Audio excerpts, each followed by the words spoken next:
Now the biggest thing with Manny Pacquiao is this guy's, he's a monster in the ring. Yeah, he lost his last two fights, but he's still Manny Pacquiao. What type of game plan are you guys putting together for someone like him? Look, Manny's is always been a great fighter, and he's a fighter that win or lose, his last two fights, he's one that I personally admire for what he's done in boxing. He's done a lot for boxing.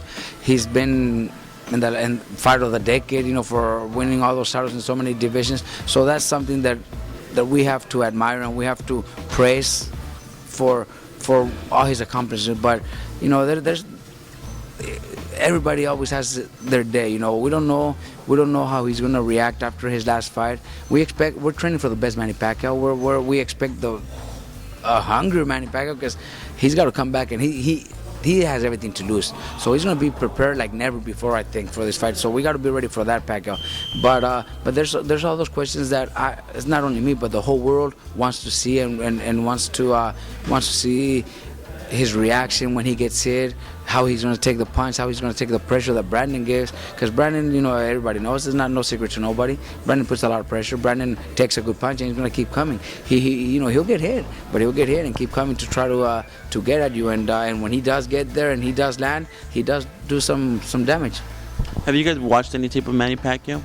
Well, we've seen all his fights, of course, but I did a lot of studying with him when I was getting ready with Antonio Margarito 3 years ago, and now I already started watching videos. And there's a lot of fights that I'm staying aware of, and the guys that he's beat to the guys that he's had trouble with, the ones that he's barely beat or lost to, which is Marquez. Those kind of things that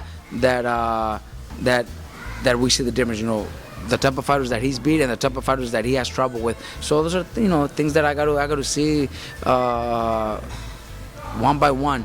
I don't Brandon is totally different than anybody else. Nobody's the same. So we don't expect Pacquiao to fight us exactly the way he's fought Cotto, or the way he fought Margarito, or the way he fought Marquez. It's going to be just a totally different fight. It's always good to study your opponent, but inside the ring, it's going to be Brandon against Pacquiao. Everything changes. Now, this isn't a case where you would almost try to change Brandon's whole style for Manny Pacquiao, is it? Well, we're not changing his whole style, but we are adding different things. Myself, my dad, we know that Pacquiao is just a beast in the ring. He's been very powerful, very fast, and fighters that chase him around are not very successful. So even though that's Brandon's style, we're doing it and we're gonna pressure. Definitely, we're gonna pressure, but we gotta do it in a smarter way. Try to come in with a little more head movement. Come in with using more of his jabs, and once he's got him close to him or in the ropes, or at least close to him, that's where Brandon's advantages are, and that's what we're gonna take advantage of.